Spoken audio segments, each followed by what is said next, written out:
Selamat siang, pagi dan teman-teman. Bagaimana kabarnya hari ini? Saya harap kalian semua dalam keadaan yang baik-baik saja.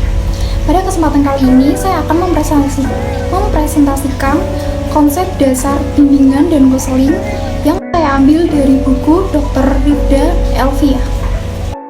Sebelum kita mulainya, marilah kita bersatu dalam doa.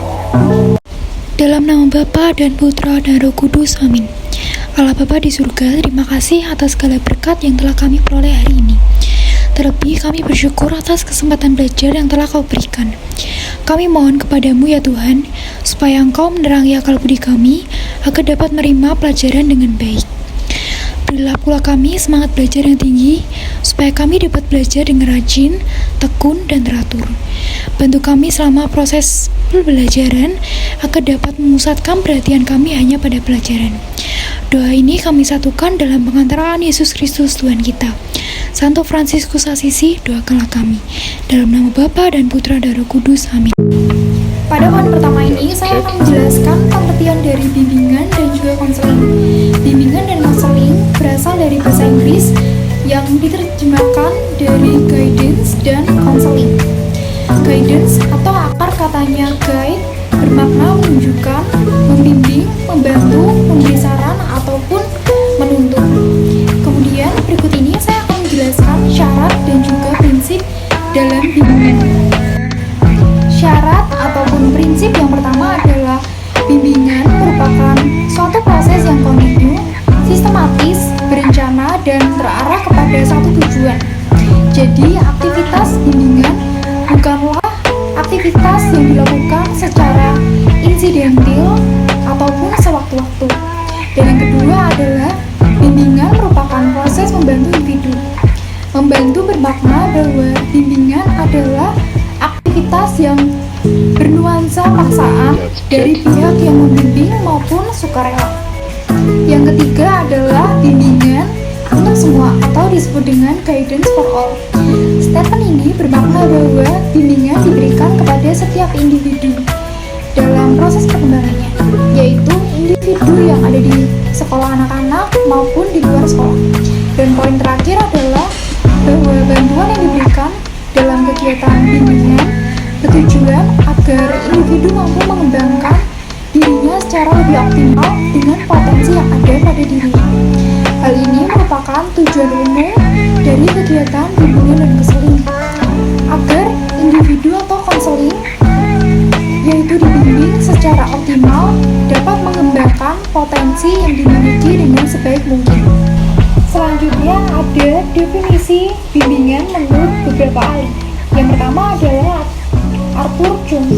Ia mendefinisikan bimbingan sebagai pertolongan kepada orang lain dalam hal membuat pilihan, penyesuaian diri, dan pemecahan berbagai masalah.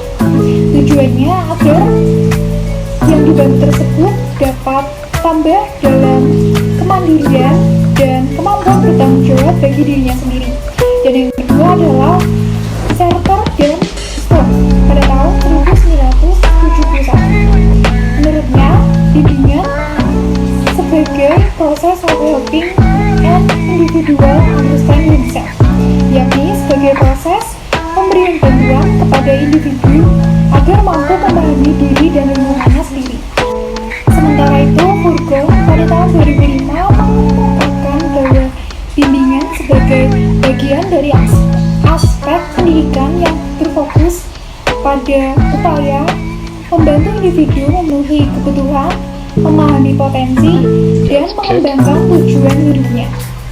Berdasarkan definisi yang sudah dikemukakan oleh para ahli yang sudah saya sebutkan tadi, dapat disimpulkan bahwa bimbingan adalah proses pemberian bantuan secara terus-menerus dari seorang pembimbing yang berkompeten bagi individu yang membutuhkannya dalam rangka untuk mengembangkan seluruh potensi yang dimiliki secara optimal dengan memanfaatkan berbagai media dan juga teknik bimbingan dalam suasana yang bernuansa normatif agar individu tersebut dapat mencapai kemandiriannya dan bermanfaat bagi diri sendiri serta lingkungannya.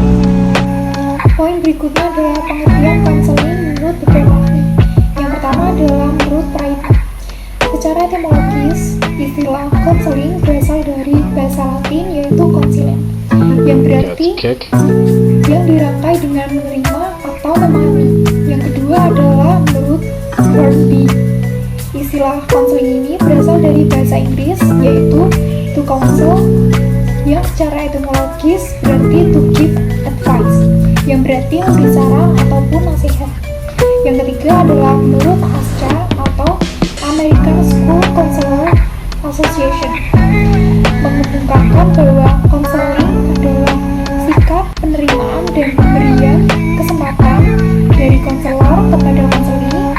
Kemudian konselor mempergunakan pengetahuan dan keterampilan untuk membantu konselingnya berdasarkan pemaparan yang sudah saya jelaskan tadi. Menurut beberapa ahli, dapat disimpulkan bahwa konseling merupakan situasi pertemuan tatap muka antara konselor dengan konseli yang berupaya untuk menuntaskan masalah konseli dengan membicarakannya, kemudian mempertimbangkannya secara bersama-sama.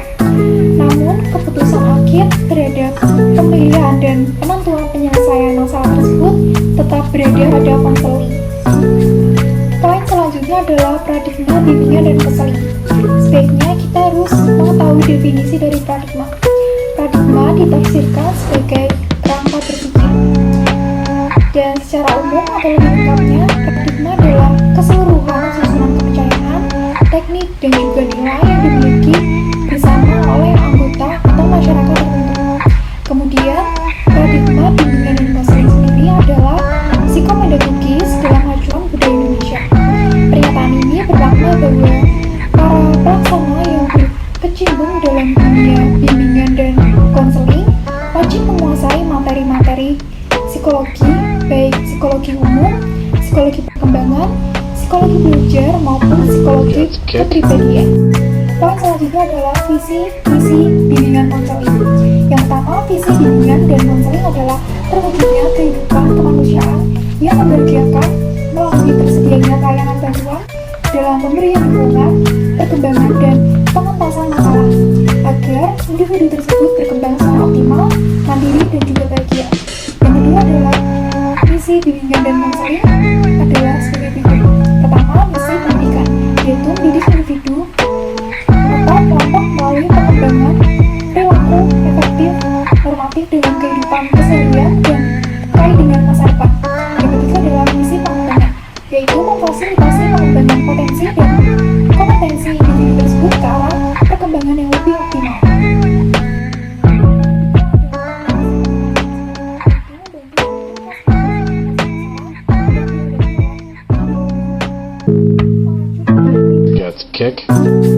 Dan dalam formasi yang lebih ringkas dan sejalan, misi di atas, maka misi bimbingan dan konseling adalah membantu serta memberikan kemudahan kepada individu untuk mengembangkan seluruh dimensi kepribadiannya seoptimal mungkin, sehingga terwujud individu yang tangguh dalam menghadapi masa kini dan masa depannya.